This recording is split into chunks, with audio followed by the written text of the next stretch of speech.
welcome to Tikkun's Weekly Dava. This week's portion is Vayakhel-Pekudei. It's a double portion, the last two in the book of Exodus. It's about the tabernacle, and specifically talks about Bezalel.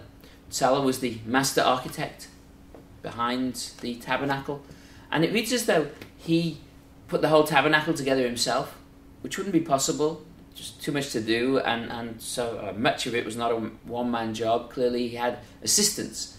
The rabbis say that the reason that this portion reads as though Bezalel kind of did it all on his own is because he was the one the most committed to it, the one most dedicated, the one that put himself out the most, the one, they say, that made the most sacrifices to do it, to create it. And it's a real principle in life. The more sacrifices that we make for something, the more that it means to us. The more somebody works hard to make money, the more they have to really kind of sacrifice and struggle for that money, the more that money means to them. It's different to the person who just inherits it. Doesn't usually mean that much, or just wins the lottery. You look in Israel, the early Zionists had a deep, deep connection to the land of Israel because they made real sacrifices in a way that people don't necessarily have today. You look at the patriotism in this country, in England after World War II, was very different than it is today again, because people have made sacrifices. Sacrifices give us a connection. And Bezalel, who made the greatest sacrifices for the tabernacle, had the deepest sense of connection to it, and that's why the Torah associates him with it. There are more subtle sacrifices that we make in life as well. Children, staying up late with children at night and having to be at work early the next day. It's a sacrifice, hard. It's a struggle. Telling them a story, really thinking about a story that can really teach them something. It's harder. It's harder still. And staying calm when they've written on the walls, your freshly painted walls.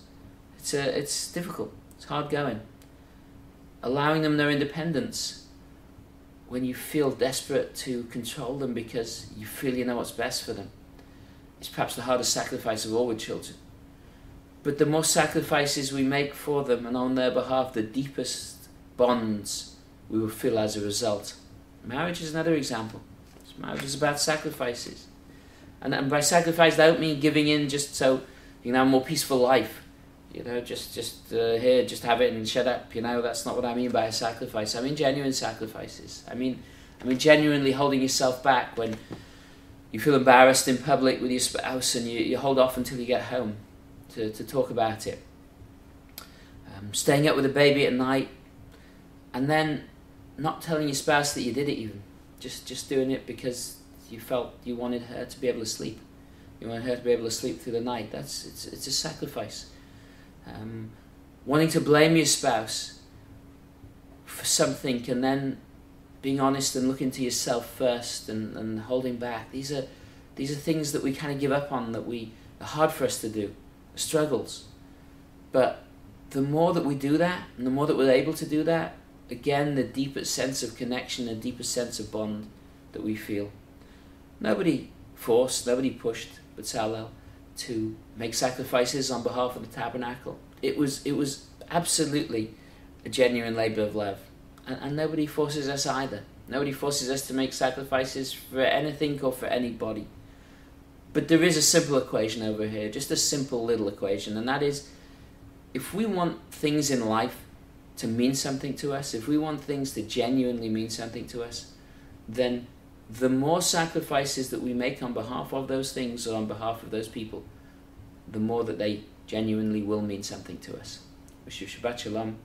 If you're interested in finding more about Tikkun, please log on to our website, tikkun.co.uk. Thank you.